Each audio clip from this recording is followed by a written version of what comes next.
ยาสนาคตาพุทธาเชตวามรังสวาหานังจตุสัจจาสัพพังสัพพะมะโตจะธัมเมสุเอตัมมังคารัมมุตตัมมังคาราวะจาเนวะโต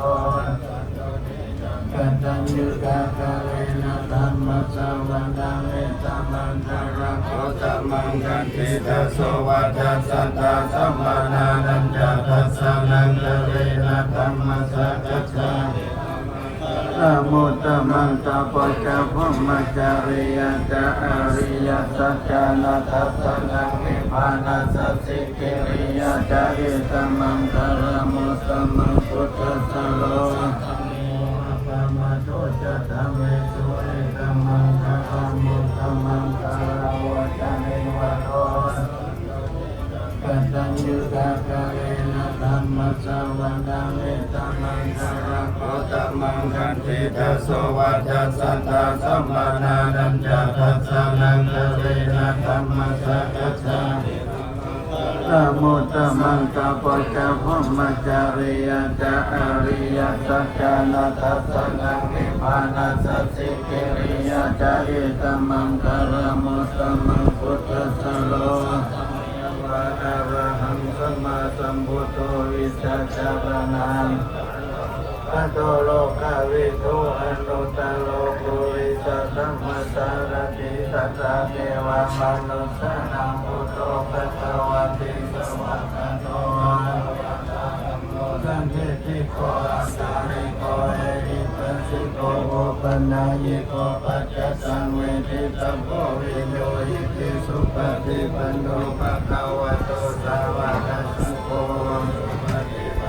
ภะคะวะโตสาวกสังโฆยะยะปฏิปันโนภะคะวะโตสาวกสังโฆสามิจิปฏิปันโนภะคะวะโต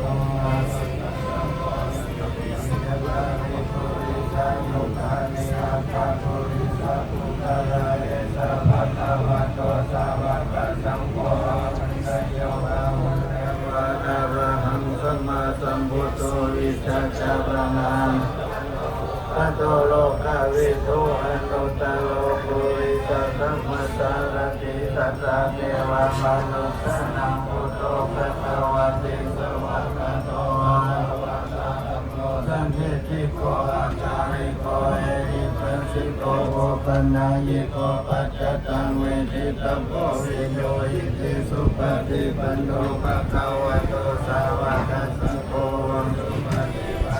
ภะคะวะโตสาวกสังโฆยะยะปฏิปันโนภะคะวะโตสาวกสังโฆสามิจิปฏิปันโนภะคะวะโตอะระหะสัมมาสัมพุทธัสสะนะโมปุริสายุคานิอาคาปุริสาภุคาราเยสะภะคะวะโตสาวกสังโฆสังโฆ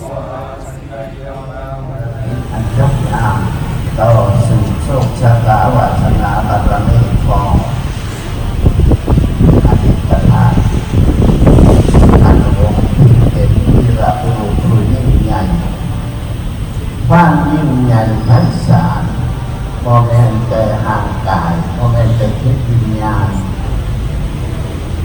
ยิ่งใหญ่ในพระนาทีอันจบงามทางศีลธรรมทางพุทธศาสนาอันจบงามต่อสู่โชคชะตาวาสนาบารมีของอดีตชาติอันวงเป็นวีรบุรุษผู้ยิ่งใหญ่ความยิ่งใหญ่ไพศาลบ่แม่นแต่ห่างกายบ่แม่นแต่จิตวิญญาณ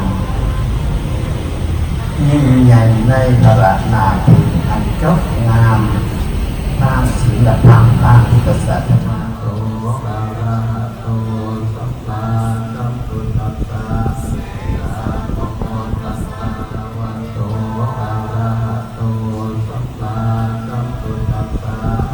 นะโมตัสสะเอตังสุนังอาสาภะคะวะตังนิพพานาสังฆังโหตุ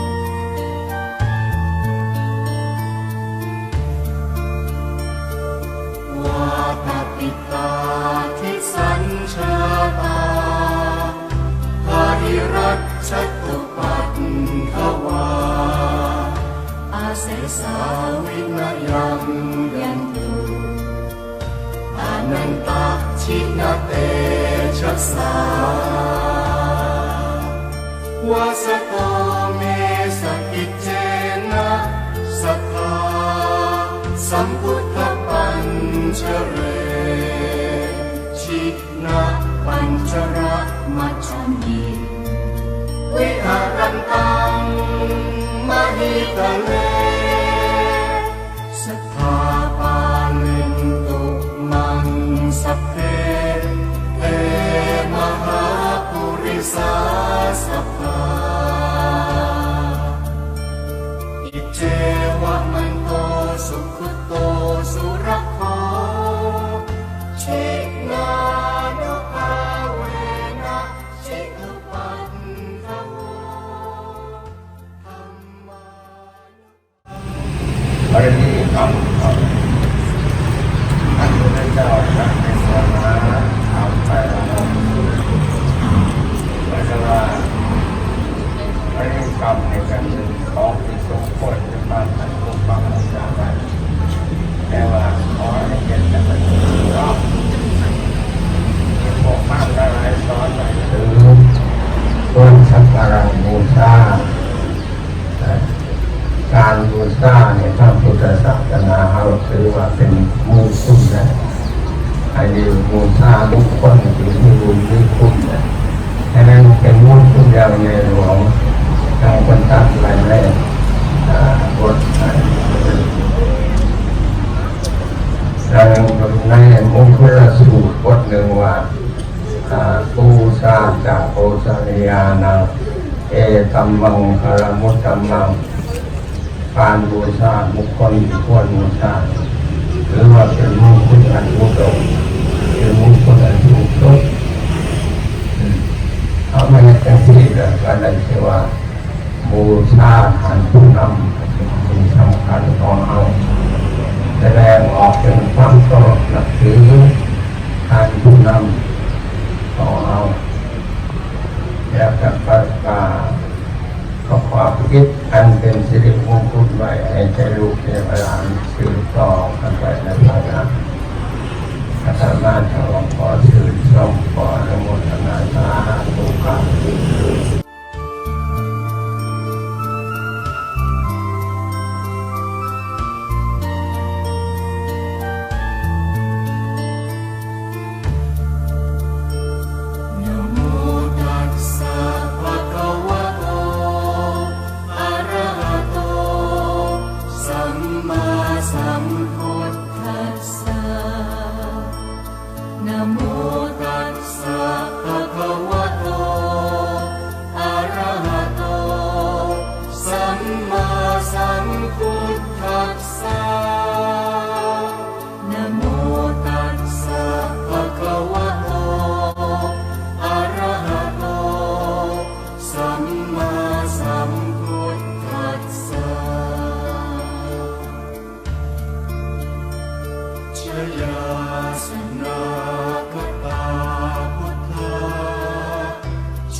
สังเยปิวิสุนารา